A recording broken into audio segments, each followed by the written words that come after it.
And welcome to this weekend edition of the newscast on Equinoxe television, live from our headquarters in Cameroon's economic capital, Douala. I am Babla Jonathan. In our top stories in this edition of the news, after close to 2 years in detention in the Kondengi maximum security prison in the nation's political capital, Yaoundé, the first vice president of the Cameroon Renaissance Movement CRM political party, MAMADOU MOTA, is free. Tonight we take you into what lawyers have qualified as the illegal and arbitrary arrest, trial and detention of MAMADOU MOTA.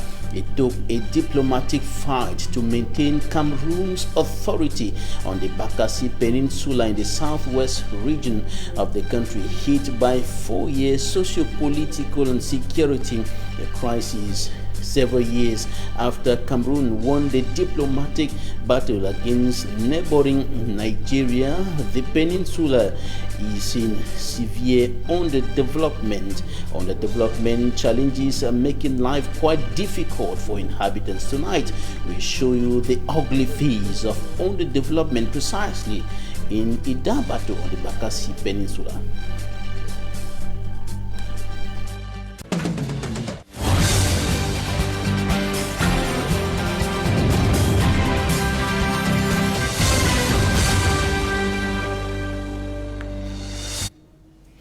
Legal minds have qualified his arrest, trial and detention for close to 2 years as illegal and arbitrary. The first vice president of the Cameroon Renaissance Movement CRM political party, MAMADOU MOTA, was released yesterday, and we're taking you back into the arrest, trial and detention of the first vice president of the MRC political party with Fomi Sonsanda. Known for his critical stance against the Biya regime, MAMADOU MOTA was arrested in June 2018 in connection to his participation in the Cameroon Renaissance Movement's political party's nationwide protest demonstration. The protest that began shortly after the October 7, 2018 presidential election in Cameroon had as objective to denounce what the party qualified as an electoral hold-up. Arrested for taking part in the banned peaceful protest demonstration, MAMADOU MOTA was billed for a trial at the military court before the infamous 22nd of July 2019.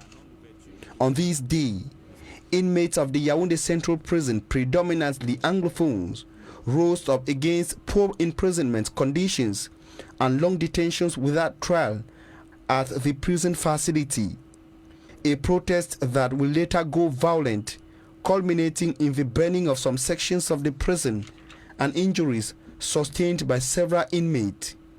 MAMADOU MOTA and others are accused of masterminding the mutiny and later slammed a 2-year jail term on Monday, the 19th of September 2019, for group rebellion and 2 other charges. MAMADOU MOTA, speaking after the court decision, said his jail sentence was purely political. He will finally be freed of 2 other charges and his sentence reduced to 18 months, a prison term which he duly served till Friday, February 5th, 2021, when he left the premises of the Kondengi maximum security prison in Yaoundé. His lawyer, Barrister Emmanuel Sim, who doubles as the 3rd national president of the CRM political party, says the legal battle of the CRM party will not end with the release of first national vice president MAMADOU MOTA. He notes that close to 150 CRM party supporters are still being detained in Douala, Yaoundé and Bafoussam. The population and many other persons said to have been arrested and being detained arbitrarily are still in detention, including militants or members of Stand Up for Cameroon civil society platform, and the members of that platform and other civil society and political leaders are demanding for the immediate and unconditional release from the New Bell Detention Center in the Douala 2 municipality. Coming up, we take you now to Idabato in the Bakassi Peninsula, south southwest region of the Republic of Cameroon. It should be recalled that the authority of Cameroon was maintained in that part of the country following a diplomatic battle with neighboring Nigeria. And several years after Cameroon won the diplomatic battle, the area still remains underdeveloped, and underdevelopment challenges have simply been described as chronic in that part of the country. Details with our Southwest correspondent, Larry Jatton. The population of Idabatu subdivision in the Bakassi Peninsula live at the mercy of nature when it comes to some basic needs, like potable water. These people here only have a sip of clean water when it rains. An attempt made by the Cameroon government has not driven home any victory. The dry season on this oil-rich and economic vibrant island is hell to many, as people turn to anything to quench their taste. To make matters worse, erosion is encroaching and very fast. Tume Etongo Efange, Mayor of the Idabatu Council, 440 million francs CFA adopted as the 2021 budget will be used to redress such burning issues. My priority project, we need bridge to cross from Idabatu 1 to Idabatu 2. We need a boat, new boat and new engine. We need school and public toilets. But the main priority that we need in our project is sand filling and embankment. We cannot do otherwise. The one where states provide for us, we have to give time to states. A budget being merely a forecast. For Wang Lawrence, the senior divisional officer for the Indian Division and the supervisory authority of councils in Indian Division, challenge these councillors to work as a team for better realization of the budget. The budget the Lord Mayor has just presented is merely a focus, meaning that it is not money kept somewhere. After this session, the councillors have to go back to their various quarters, mobilize everybody living within their various quarters on the needs to pay their global taxes. The estimated 50,000 inhabitants of Idabatu subdivision in this Bakassi Peninsula are hopefully waiting for practical response from the power that be for the expected changes. About 4 government institutions, including schools, have been consumed by the sea in that part of the country, notably in Idabatu in the Bakassi Peninsula. The sea has swallowed schools and other government institutions there. And now we're going to talk about the commercial motorbike sector in the country's economic capital, Douala. Crossing the road has become a near-death trap for pedestrians in the town of Douala as a result of the disorder in the commercial motorbike sector. Commercial bike riders do not respect the highway code, and most often they fail to give way to pedestrians who are trying to cross the road, and many people crossing the road in the town of Douala exposed to the risk of being knocked down. Immaculate Fogwe went around town and now reports. The high rate of fractures and fatal road accidents recorded in hospitals caused by commercial road riders in Cameroon is a major cause for concern. Crossing a road in Douala seems to be the most complicated activity for most pedestrians, given that a lot of those in the commercial motorbike sector hardly obey traffic rules, as they are always in a mad rush so as to meet up their daily target, thereby putting the lives of the population at risk. Some bike riders behave like zombies. I think it is because some of them did not go to school. Many of them have to learn how to respect each other. If they do, then the sector will be organized. They are always in a mad rush and hardly respect road signals, causing congestion. Sometimes they are very rude. The government needs to address the sector.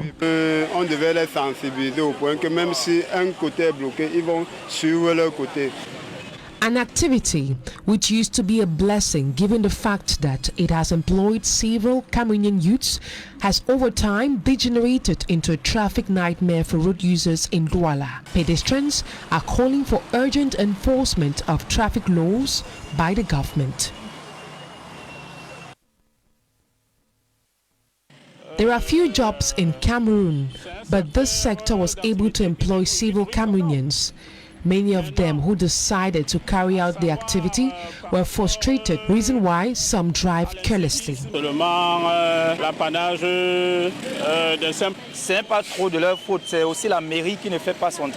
I blame some council workers. They encourage reckless driving.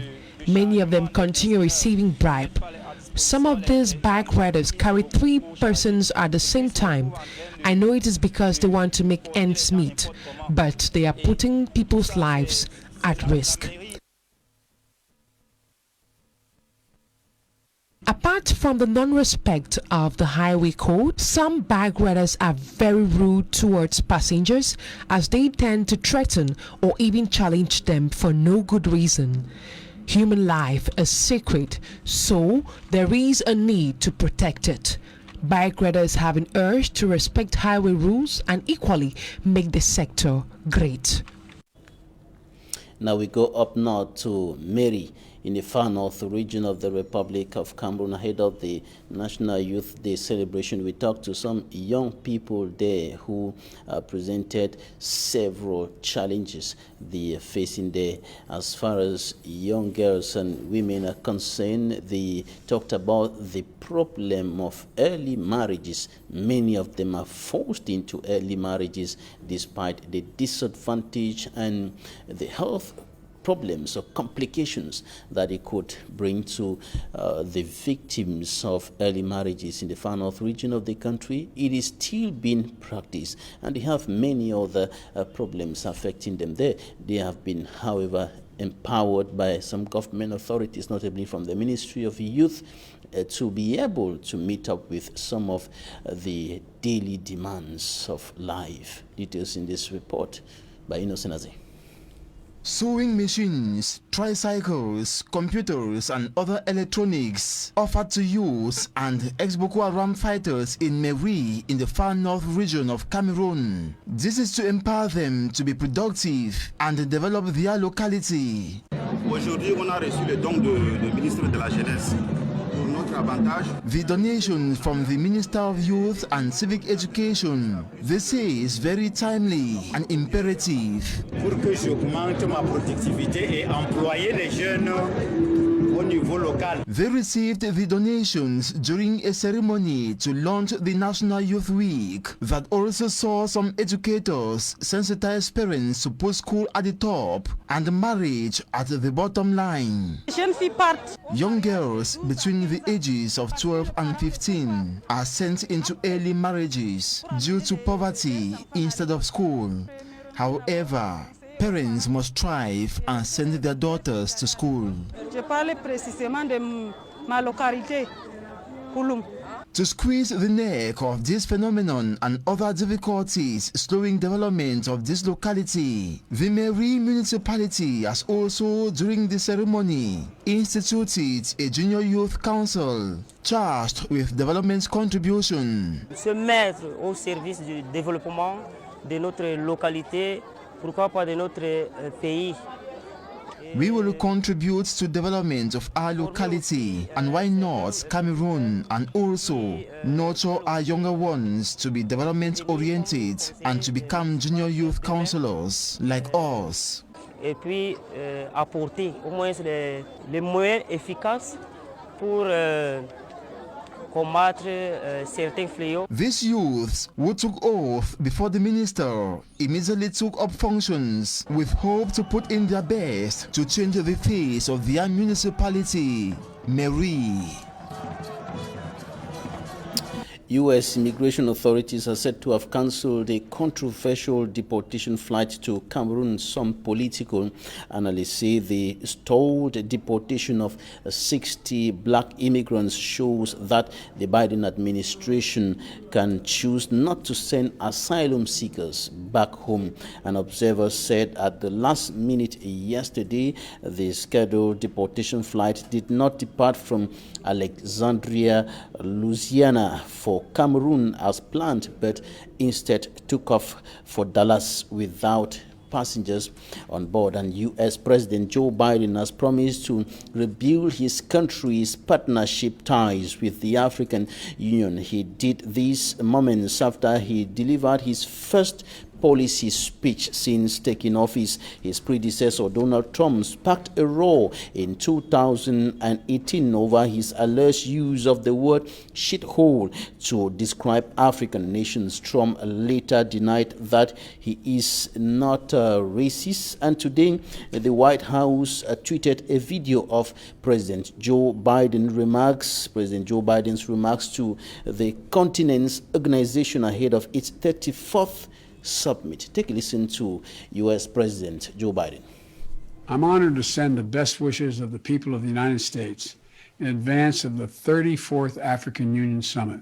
This past year has shown us how interconnected our world is and how our fates are bound up together. That's why my administration is committing to rebuilding our partnership around the world and re-engaging with international institutions like the African Union. We must all work together to advance our shared vision of a better future, a future of growing trade and investment that advances prosperity for all our nations, a future that advances lives of peace and security for all our citizens, a future committed to investing in our democratic institutions and promoting the human rights of all people, women and girls, LGBTQ individuals, people with disabilities, and people of every ethnic background, religion, and heritage. To reach this future, we also must confront the serious challenges we face. That includes investing more in global health, defeating COVID-19 and working to prevent, detect, and respond to future health crises, and partnering with the African CDC and other institutions to advance health security. Raising our climate ambitions and ensuring developing nations can mitigate and adapt to climate impacts that are already causing pain. And engaging in sustained diplomacy in connection with the African Union to address conflicts that are costing lives all across the African continent. None of this is going to be easy, but the United States stands ready now to be your partner in solidarity, support, and mutual respect. We believe in the nations of Africa, in the continent-wide spirit of entrepreneurship and innovation. And through the challenges ahead, although they're great, there is no doubt that our nations, our people, the African Union, we're up to this task. I hope I can be with you next time in person. I want to thank you, though. Thank you. May God bless you all. In sports, the intermediate Lions of Cameroon will battle for a third place in the 2020 African Nations Championship CHAN when they take on Guinea in the third place game against Guinea at the Douala Reunification Stadium.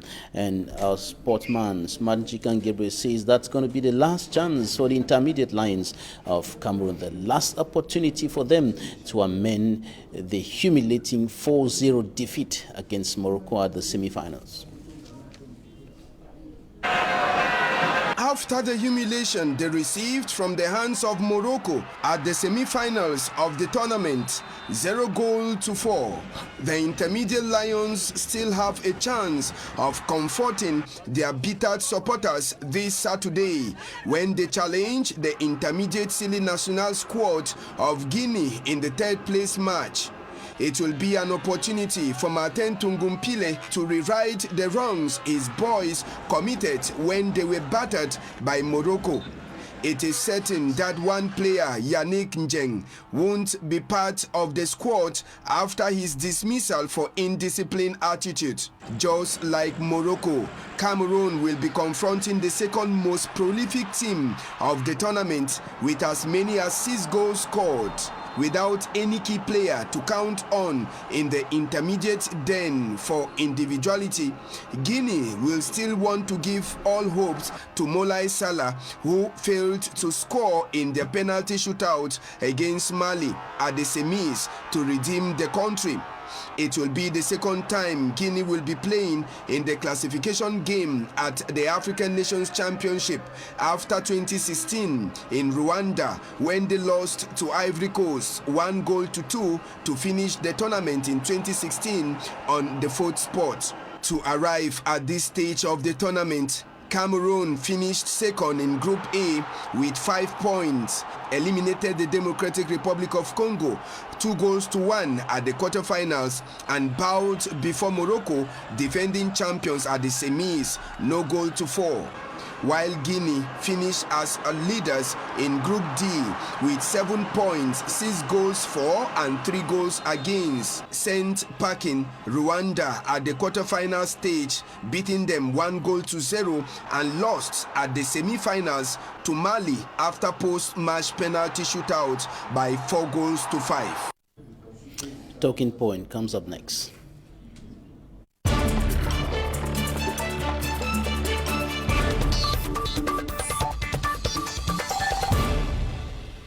Thank you for staying with us in today's edition of Talking Point. Today, we are receiving a civil society leader, founder and president of BBF, Belinda Babila Foundation. Dr. Belinda Babila, thank you for joining us today. Thank you. I'm honored and privileged to be here today.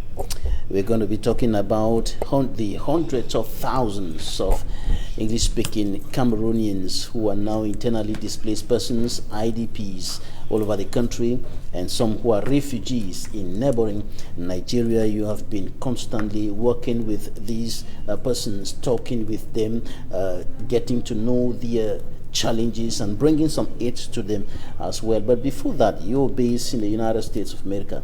What does the coming to power of a Democrat, Joe Biden, mean to you as a black in the United States after 4 years of trouble, so to speak, with the Donald Trump administration? Well, first and foremost, I'd like to congratulate our president, Mr. Biden, and his administration. I think Africans would have a break from the very unrest and racial slur that we've had in the past years, this past 4 years. So we look forward to a more equitable social system. We look forward to favorable immigration policies for immigrants. And we look forward to having a lady as the first, well, not only lady, but the first African-American lady as a first vice president of the nation. Gives a lot of women hope, gives a lot of women aspirations, and especially to young African and African-American ladies or girls, that there's hope for everybody. How was it living under the zero tolerance policy of Donald Trump for the past 4 years? For the black people in the United States, how was it living in this system with lots of restrictions and policies that were not favorable to the black people? Well, from every distress comes a change. We all know that, the Black Lives Matter movements have actually brought a lot of reforms. As far as the police system, there's been some restructuring. There's reforms have been passed. There's certain, you can't choke anybody anymore. So, in as much as it was a bitter pill, but something good is coming out of it. And we all know for certain that in Biden's administration, loads and loads of the police brutality and all we've seen in 2020 would be severely elevated, and fairness and equality would return into the communities within America, and blacks and whites would begin to be on that same status quo again, hopefully. All right, back home, let's talk about the hundreds of thousands of Cameroonians from the northwest and southwest regions who are now internally displaced persons in different parts of the country, and some are refugees in neighboring Nigeria. You have been in contact with these people. You have been talking with them, discussing with them, getting to know their difficulties. What have they been telling you? Well, from from face-to-face assessment with IDPs, and we all know that coming to Douala is an economic capital, and it's not quite cheap. So lifestyle here is quite elevated compared to where they came from. So there's already shelter problem. That's the number one huge problem. Second problem is, trying to assimilate into a brand new system. So they're going through job searching, or for a better word, most of them did other kind of vocational trainings. They did, farming, but they're just trying to re-assimilate into the society or into the community of Douala, and it's not quite easy. So they need shelter, they need support for their kids' education, they need, most of them need to be re-empowered themselves so they can be able to find a trade somewhere, maybe farmers. So again, education, shelter, support, just global support is what I would say. You're a woman, and you will certainly best understand the specific challenges of women. We heard stories of some of the women being unable not only to put food on the table, to take care of themselves in terms of hygiene, some of them becoming prostitutes because they want to have something to eat. What information do you have about this? Well, we saw the documentary at Kwasa where lots of girls now have gotten into prostitution. Have you talked with some of the girls who got into? Well, I did, and they said the hardship is pushing them into that kind of lifestyle. But what we're proposing for them is, empowerment, learn a skill, learn a trade, and prostitution to me is not the only solution to elevating your poverty or trying to make life better for yourself. So the proposal is, what do you want to do? What do you think you can do in life? So we can, get you into that training system, be it vocational. If you think the general education is not your forte or your strength, then, we can sponsor you into learning a vocational trade whereby after you finish your training, however long it's going to take you, you can be self-sustainable. So pretty much looking at self-sustainability plans, it's what we're looking at, to me, these days, for the IDPs and the refugees. While you guys are displaced, find a way to, like they say, either give you lemon to make lemonade out of it. So while you guys are in distress, find a way to stay hopeful in your distressed situation by, learn a trade, find a way to readapt, reaccommodate yourself, and trying to get the right word for it, but just dust it up and wake up, because literally at the end of the day, we're all responsible for our lives, and we can only assist you become what you ought to want to become. So everybody has a role to play. The IDPs have to decide that, yes, we've been displaced, but we need to find a way to better our lives by learning a trade, by just staying purposeful and meaningful. And to do that, many of them have to come out of the trauma that they experience in the two English-speaking regions from where they escaped, the cause of gun battles, bullets passing here and there, guns, gun sounds, hearing gun sounds every day. And how has it been to take them out of that trauma? How have you been managing to take them out of that trauma, to be able to get them in the right mind frame to do some of those things that you're saying? We're talking about mental health there, because if somebody's mental health is not stable, if they're never optimal in their mental health, then it's going to be hard for them to want to learn anything new. I think at this point, it is a reality.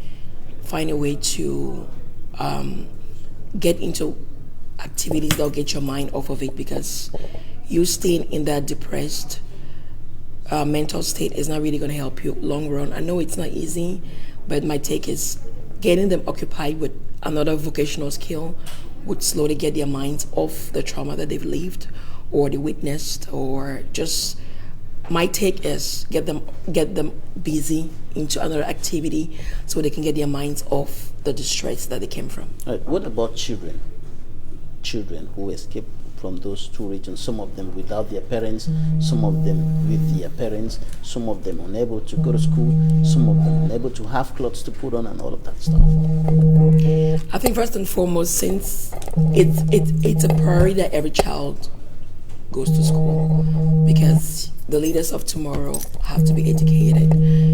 An uneducated leader cannot lead people, so it is primordial that the kids stay in school so they can develop their mental faculty and be ready to be leaders of tomorrow. So as far as that, what BBBF is doing under our educational platform is sponsoring kids into primary schools, especially like we have an coming up 13th of February. This is the month of love. February is the month of love. BBF would collaborate with 2 other foundations here in Cameroon. Hopefully, we're trying to just give them hope in distress. So, peace concert, hygiene campaign, non-perishable food items give back, medical outreach, just to let them know that in this month of love, we still care about you guys, and to restore hope in their distress. So we are planning a love fest, February 13th.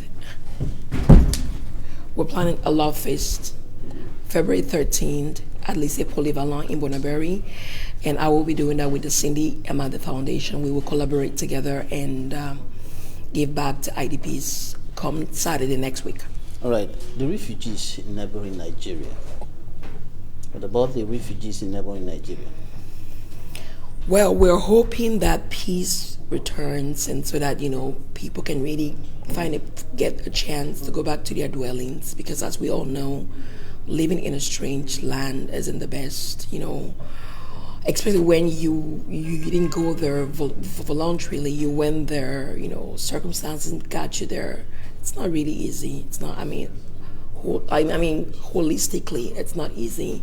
Mentally, people have just left their homes, loved ones and everything. So my plea is that, peace restores, or peace returns, and that people get normalcy in lives, and then, begin to live their lives normally again. Because, like I said, nobody wants to be forced out of their homes by circumstances. So we're just, as a humanitarian, I advocate for peace and national justice. So peace is a word I have to say today. When you talk to some of the English-speaking Cameroonians who came from the northwest and southwest regions of the country and who are in neighboring Nigeria, do they express the desire to return home, or some of them have simply said, we don't want to go there anymore? No, absolutely. Everybody wants, they want to return home. They absolutely want to return home, but then they want to return to a peaceful environment.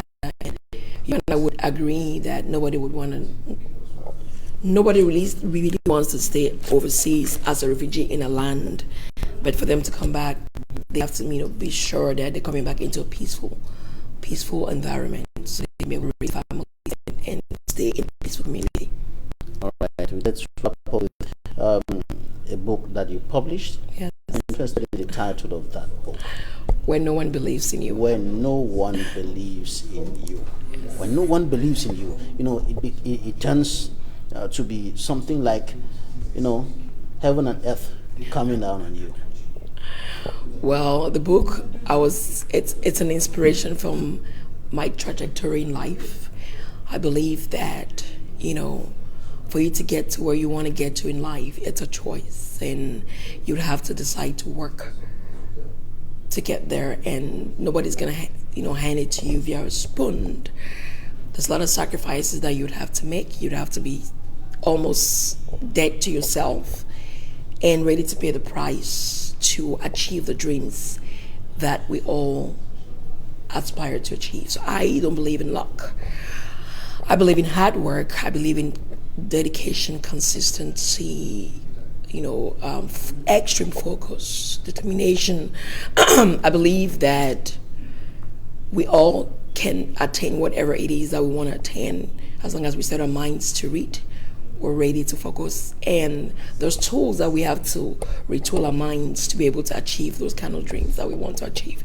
You'd have to be ready to pay the price. Dr. Belinda, you know that it becomes quite difficult, quite complicated.